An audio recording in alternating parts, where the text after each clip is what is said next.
Alonsotegin izan gara Andoniren lantegia bisitatzen. Deiadarrak oraindik egiten dituen eskulangile bakanetako bat da. Adarrak lantzeko urratsak ikusi ondoren, eskaintzaz betetako adar bilduma ederra erakutsiko dizuegu. Gernikatik datorren astean zabalduko dizuegun albiste bat, urriko azken asteleneko azokaren laburpena hain zuzen. Bilbon amaituko dugu, Biribil saltokia baitago bertan, artisau mozzarella gaztak egiten eta saltzen dituen establezimendua. Gaztekin egiten duen lana erakutsiko digu Juanek, gazta freskoak dira.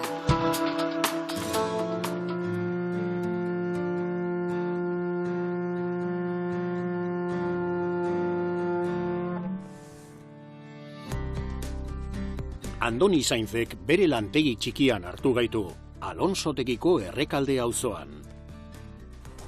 Karrantzakoa dugu eta eskulangintzan dihardu deiadarrak eskuz egiten. Bueno, hemen Alonsotegin gaude, nire tailerran, eta hemen adarrak egiten ditugu. Lapiko handi batean adarrak 45 minutuz egosi ondoren ekiten zaio deiadarrak egiteko prozesuari. Adar bat egiteko prozesu bat dauka eta lehenengo pausua da adarra egostea. Orduan egosten dugu adarra, sartzen dugu, 45 minutan gutxi gora bera, ateratzen dugu eta kolpe batzuk ematen diogu. Horrela, barruko zurra aterako dugu. Ezurra atera eta geratuko gara kanpoko fundarekin. Hau da, deiadarra izango den instrumentua edo adarra. Lehenik eta behin, Andonik hainbat ganadutegitan lortu behar izaten ditu adarrak. Hoiek eskuratzeko ia desagertuta dagoen truke sistemaz baliatzen da. Lan hau egiteko zailena da adarrak lortzea. Nondik lortzen ditut? Granjetatik. Nik haiekin egiten du dana da, truke bat egiten dut, haiei egiten diete adar bat beraien baserriren izenarekin, eta gero haiek truken moduz beste batzuk ematen dizkiate. Hurrengo urratsa, adarren punta zerratzea da. Gero, zulagailu batekin, zulo bat egiten du ebakitako puntaren muturrean. Adarrak egosi eta gero, egin behar dena da, adarrari zuloa egin. Orduan, moztuko diogu adarrari punta, eta erreloia zuloa egingo diogu.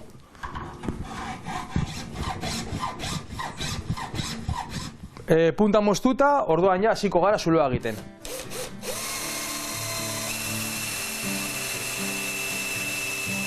Ondoren, alde hori abellanatu egiten du. Soinua lortzea errazten duen inbutu txiki bat bezalakoa da. Badaukagu zuloa eginda. Orduan orain egin behar dena da, pizka bat abellanatu, hau, eta horrela ja prest egongo da jotzeko. Aurretiaz, Andonik adarra desinfektatu du lixiba erabiliz. Badaukagu zuloa eginda, ikusten duzuenez, airea ja ateratzen da, eta hurrengo pausua, egin behar dena da desinfektatu, lixibarekin desinfektatu. Sartzen dute adarra egun oso batean desinfektatzen, eta gero ja prest dago. Hau badago ja desinfektatuta, orduan badago prest jotzeko.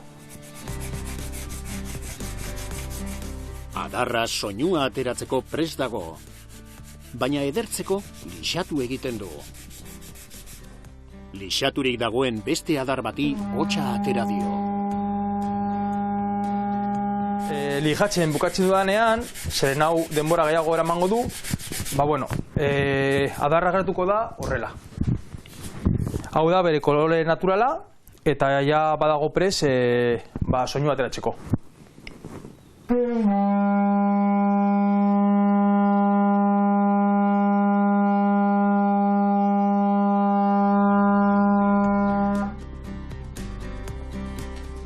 Andonik adar bat eskaini digu gure programarako.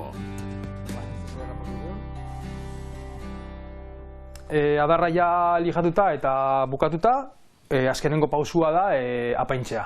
Orduan, apainduko dugu adar hau, sustraiaren programaren izenarekin, eta grabaketa egingo dugu. Grabatuak egiteko pirograbagailua darabil. Lehen sutan berotutako agaska batzuk erabiltzen ziren.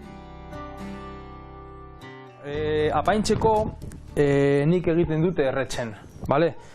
Orduan, gaur egun badaukagu pirograbadorea, eta pirograbadorea egiten dugu zeren badaukagu azkenean beroa konstantea da. Antzinean egiten zena zen barilla batekin, barillari punta egiten diozu eta gero zure alboan zua egiten zenuen, ezta? Bazenukan aur zure zua.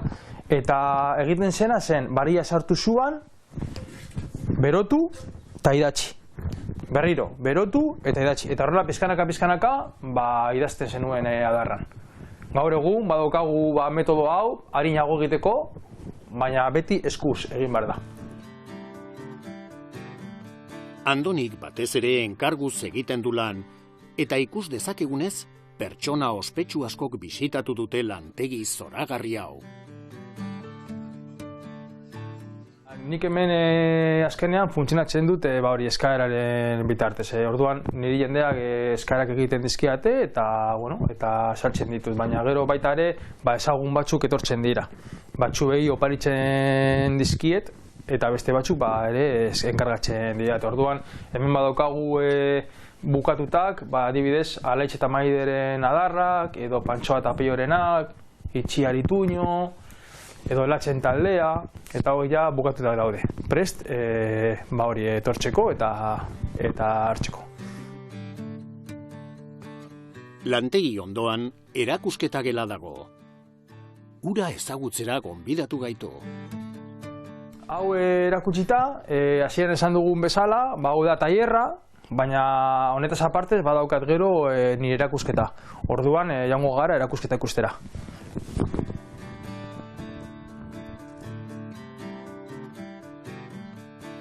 Tamaina eta era guztietako adarrez betetako espazio txiki bat ikusten dugu hemen. Andoni bisitatu duten pertsona ospetsuen argazkiek ere dekoratzen dute lokala. Adarretako asko aurpegi ezagunekin edo esaldiekin grabatuta daude. Eta orain gaude erakusketan, eta hemen ikusi dituzue hainbat adar desberdin, gutxi gora bera badozkagu hemen 300-400 deiadar, guztiak ja apaindutak, eta ikusiko dituzu tamainu desberdinekoak, animali desberdinekoak, eta gero marrazki desberdinak egindak, esaldi batzuekin. Gero badaukat eginda albo batean, pizka bat hemengo Euskal Herriko pertsonai batzuen niretzat referenteak direnak, badauzkat hemen bera aurpegiak adarretan grabatutak, baita ere badauzkat beste batzuk eta kanpotarrak, baina pizkat disfrutatzeko eta ikusteko ze marrazkiak dauzkaten, ze esaldiak eta tamainoak. Antilope adar ikusgarri baten soinua nolakoa den entzun ahal izango dugu. Adibidez, hemen badaukagu adare berezi bat, hau da antilopearena, begira zelako luzera daukan, hau da antilope baten adarra, eta antilopearen adarra punta mozten dugunean bihurtzen da el sofar. Eta el sofarrekin lortu ditugu hainbat doinu desberdin. Nik adibidez bakarrik ateratzen ditut 3 edo 4 gutxi gora bera, frogatuko dugu.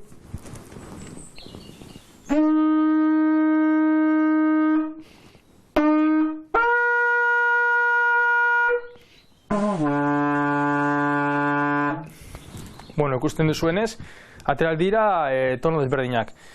Nik ez dute trompeta jotzen, orduan ez naiz hain ona, baina trompeta jotzen dutenak ateral dituzte hainbat eta hainbat doinu desberdin. Deiadarra ofizialki aintzat etxita dago, eta munduko haize instrumentu zaharrenetan bigarrena da. Azkenean adarrak musika tresna ofizialak direla, konkretuki haizeskoak. Eta badago zerrenda bat, adibidez, haizesko musika tresnen barruan, zaharrenak dira ezurrez egindako txirulak. Baina gero daude, bigarrenak daude adarrak. Adarrak, karakolak eta bambuz egindako txirulak. Orduan hau ez da, jendeagian pentsatzen du, hau da, adar bat eta soinua botatzen du. Bai, baina jakin behar dugu, ofizialki, musika tresna ofizial bat dela. Hori horrela da. Andoni duela urte gutxi hasi zen jarduera honekin, pandemia garaian, eta kasualitatez izan zen. Nik adarrekin hasi nintzen pandemiaren garaian, duela gutxi, eta hasi nintzen kasualitatez, nik egiten nuen gauzak gurrarekin, taila batzuk eta horrelako gauzak, baina egun batean, auzokide batek ekarri zidan etxera adar bat, eta erronka moduana bota zidan, kapasazaren adar honi doinu ateratzen.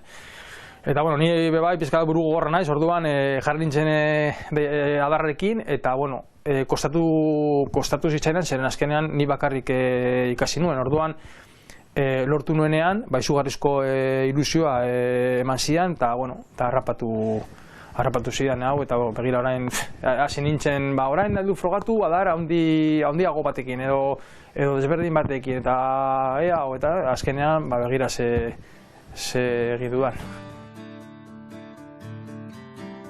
Bizkaian adarrak erabiltzen ziren besteak beste batzar nagusietara deitzeko. 5 deiadar mendietatik egiten zen batzartzeko deia. Bizkaian badugu istorio bat, zeren hemen Bizkaiko batzar nagusiak ospatzeko adarrak erabiltzen zituzten. Nola? Hemen badozkagu 5 dei mendiak. Dira Kolitxa, Soiube, Oiz, Ganeko Gorta eta Gorbea. Historia esaten digu, Bizkaiko batzar nagusiak ospatzeko lehenengo zigotzen zirela mendia altuenara, eta han jotzen zuten adarra. Kasu honetan Gorbea da altuena. Orduan, gero beste mendi tontorretatik erantzutenean, bazekiten urrengo ilargi aldaketan izango zela batzarra. Orduan, horrela pizka bat komunikatzen ziren. Hau ez da gaur egun bezala, zeren gaur daukagu mugikorra eta ateratzen dugu, eta bihar badaukagu batzarra ez. Lehen antzinean, erabiltzen zituzten adarrak eta horrela komunikatzen ziren.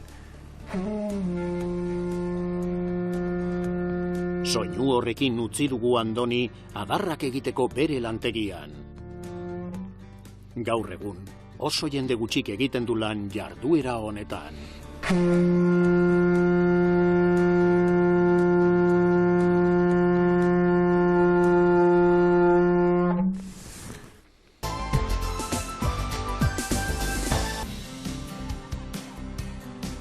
Arotzeriako hainbat ikasle, 17. mendeko sagardo dolare bat berreskuratzen ari dira Astigarragan. Herriko udal biltegi batean ari dira lanean, 400 urtetik gorako dolare bat zaharberritu eta muntatu nahian. Proiektua dolareak izeneko ekimenari esker gauzatzen ari da, eta Peio Martikorena fundazioak bultzatu du. Astigarragako udalarekin eta 3 ikastetxerekin elkarlanean. Akitania Euskadi Nafarroa Euroeskualdeak kofinantzatutako proiektua da. Sagardoaren historiarekin zerikusia duten altxorrak gordetzen diren biltegian, Gipuzkoako, Nafarroako eta Lapurdiko arotzgai gazteak Erbetegi Etxeberri baserriko dolarearekin ari dira lanean. Dolareak proiektua da, Astigarragan jasota daukagun sagardogintzarekin lotutako ondarea berreskuratzeko proiektua. Eta zehazki esateko 17. mendeko dolare bat. Erbetegi Etxeberri baserrian zegoen dolarea, bere garaian desmontatu zen, jaso genuen, eta justu horixe da hemen berreskuratzen ari geana. Proiektuaren ezaugarri interesgarri bada, lan hau egiten ari direla Lanbide Heziketako ikasle. Alegia, mugaz gaindiko proiektua da, eta ondorioz lanean ari dira 3 ikastetxe. Angeluko Companions zentroa, Iruñako Donibane Lanbide Heziketako zentroa eta Donostiako EASO zentroko zentroa. Horko ikasle eta irakasleak ari dira lan hau egiten. Proiektua faseka garatzen ari da, eta gaur ikusi dugunaren ondoren, gazteak urtarrilean elkartuko dira berriro. Bestalde, aurreko igandean, Piriniar eta Limusin arrazetako zekorren enkantea antolatu zuten berriro Aiako testatze zentroan. Abere bikainak dira, ugalketarako zein haragitarako, eta azienden kalitatea hobetzen dute. Enkanteak arrakasta handia izan zuen, bai salmenta aldetik, bai publiko aldetik. Helburua azken finean, testaje zentro honena da, haragitako abelgorrien hobeakuntza genetiko programen barruan, atal bat besteik ez da hau, eta hemen egiten duguna da idiskoen testajea. Hau da, idiskorik onenak genetikoki valorazio onena daukaten idiskoak honea etortzen dira, ambiente kontrolatu batean, animali ezberdinak jatorri ezberdinekoak, 3 edo 6 hilabete bitartean irauten duen testaje baten ondorioz baloratzen ditugu, eta ikusten duguna da, ea baldintzak dauzkaten espero ziteken bezain onak, urrengo belaunaldietako aitak izan daitezen etorkizunean. Enkantea normaltasunez joan zen, baina segurtasun neurri handiekin, dermatosi nodular kutsakorraren ondorioz. Oain daukagun egoera dermatosi nodularraren inguruan, egia da, testaje zentro honi ez diola eraginik egiten, azken finean pentsatu behar dugu, gaixotasuna 200 kilometrotara daukagula, eta hemen gaur enkantean jarriko ditugunak, animali guzti hauek duela 3 hilabeteia sartu ziala hemen. Hemen gainea animaliak une oro desinsektatuta eta kontrolpean egoten dira, beraz, arriskurik ez dago hemen gaixotasunik egotea.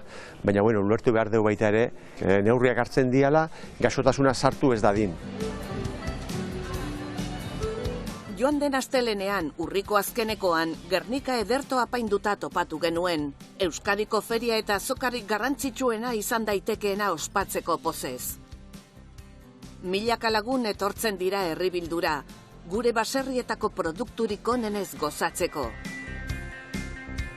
Bueno, pues el último lunes de... Gernikako azken astelena jai handia da. Baserritarrak eta abeltzainak elkartzen diren eguna, euren lana eta izerdia balioan jartzen dituen azoka batean. Gozatzeko azoka da. Era guztietako produktuak dastatzekoa. Txakolina, gazta, sagardoa, barazkiak, babarrunak. Gure baserritarrek urtean zehar egiten duten lan guztia agerian jartzen den eguna da. Herritarrak bertoko produktuak erostera gonbidatzen ditugu. Datorren astean Gernikako urriko azken astelenaren laburpen zabala eskainiko dizuegu.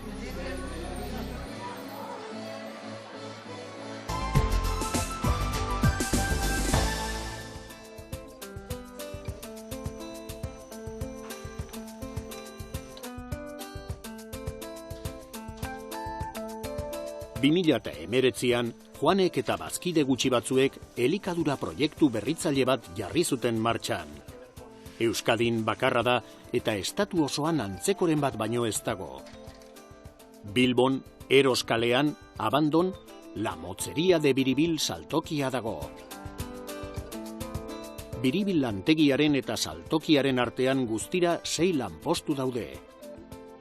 Hautatu duten enpresa ereduarekin bat eginik 0 kilometroko produktuak merkaturatzen dituzte.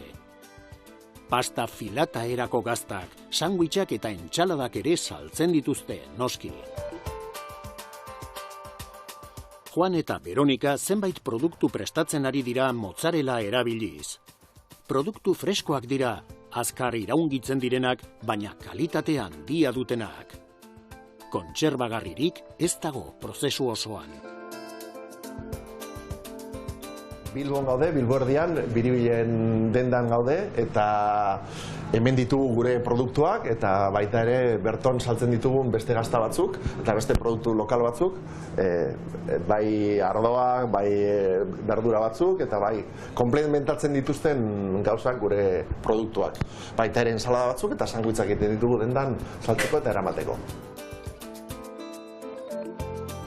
Enpresa sortu berritan, pandemia heldu zen eta hasieran hazik aholkatu eta lagundu zien. Familiaren baserrian, Otxandion, Juan beti egonda gaztaren munduari lotuta.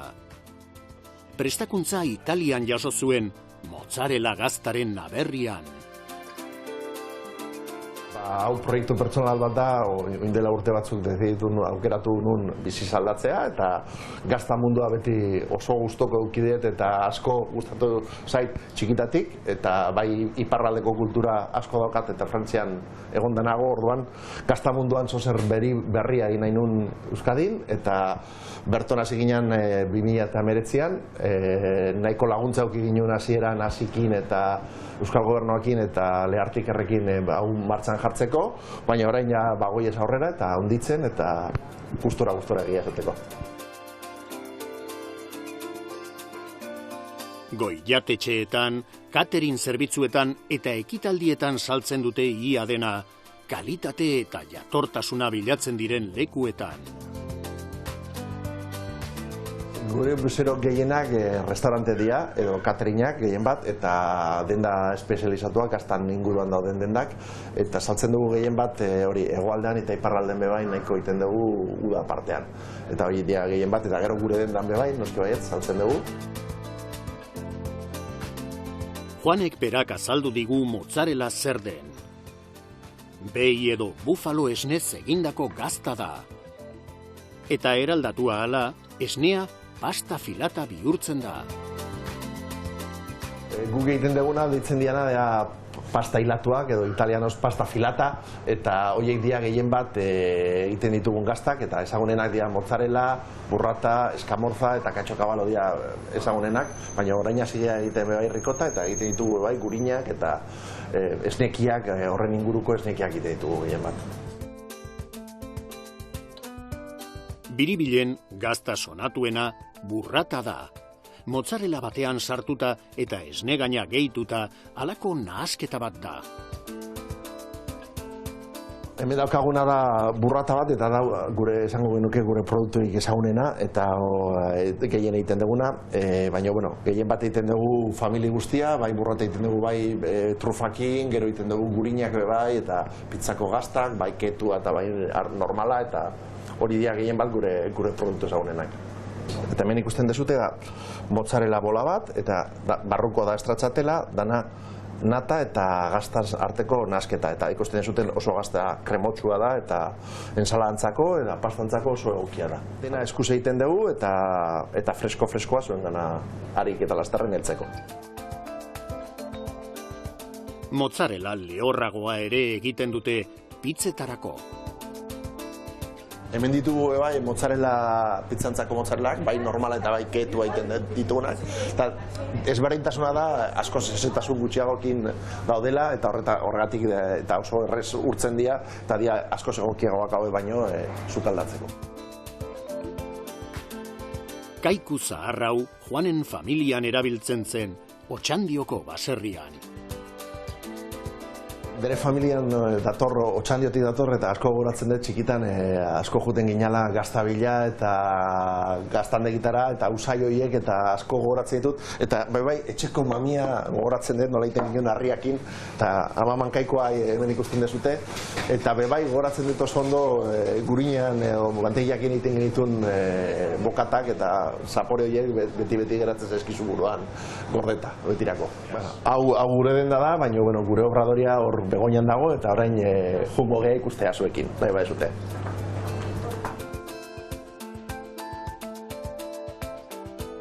Lantegia Begoñan dago, basilikatik hurbil.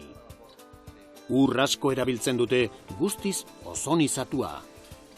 Prozesuan 3 graduko urrotza erabiltzen dute, 70 graduraino berotzen dutena. Lantegian ez dute esnerik jasotzen.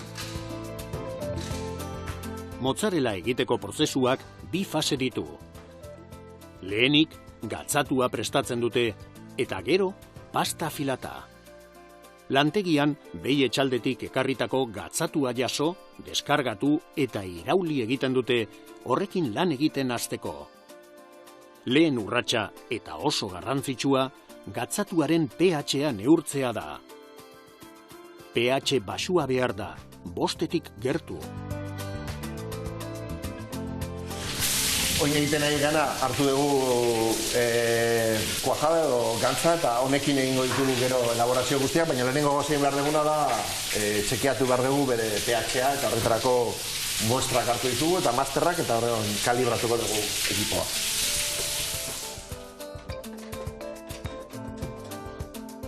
Ekoizpena ez da lineala, beraz, garrantzitsua da lehen gaia gatzatu gisa jasotzea. Iraungi arte, 3 aste igaro daitezke, baina kontsumo ideala astebetekoa da. Hori dela eta, produktua egina ala bezeroen artean banatzen dute. Gure modeloak permititzen diguna da pixkat balantzeatzea eta orekatzea gure produkzioa, eta honekin egiten duguna da egun baten eskatzen dut gehiago edo gutxiago, hola ez dut esnea erosi behar, eta bebai laguntzen ditena da prozesuan parte bat aurretik egina dator, eta guri ematen digu malgutasun pilo bat kliententzako lan egiteko. Ur beroarekin eta hotzarekin gatzatua eraldatzen doa pasta filata bihurtu arte. Hartzen dugun mami hau, gero ur berotan jartzen dugu, eta ur beroak egiten du gero struktura aldaketa, eta bihurtzen da pasta hilada, eta hemen ikusten duzute nola aldaketa dagoen hemendikona, eta ja ariak ikusten dira, super elastikoa da, eta berotan eta dena ariak dira. Horregatik da pasta hilada. Kevin arduratzen da gatzatua eskala handian toberara iraultzeaz torloiu amaigabe baten laguntzaz. Ur beroarekin eta hotzarekin ere nahasten da. Moldearen arabera mozzarella bolak ateratzen dira. Kasu honetan 15 gramokoak dira. Hoi ikusten nahi dena dira mozzarellak eta irtetzen dira eta datoz lehenengo hilatu egin dugu, gero dator konformazio kamera batea eta gero moldean egiten dugu bolak tamainan egin, hola denak dira berdinak eta gure mozzarellak. Soberako urak soberako gantz asko du eta gurina egiteko erabiltzen da. Hemen daukagu egositako uran eta azukaldatoko uran ura eta grasakin, eta ingo deguna da hemen gordetzen dugu eta bihar honekin ingo dugu gure burina, gure mantekila.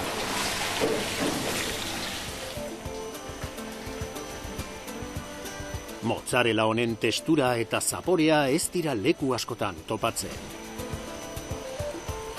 Eta hau da pixkat daukagun ezberdintasuna mozzarella industrialakin gu askoz hidratatua egiten dugula eta orduan lortzen duguna da tekstura oso esnetsua, oso biguina eta fresko-freskoa. 7 gramoko bolak egiteko beste molde bat erabiltzen dute. Pintxo txikiak eta burratak egiteko dira biribileko produktu sonatuak alegia. Hemen, estratxiatela ikusten dugu, esnegain eta mozzarella nahasketa bat da. Bero dagoenean prestatzen da, hobeto moldatzen delako. Dosifikagailuak estratxiatelaz betetzen ditu mozzarella bolak.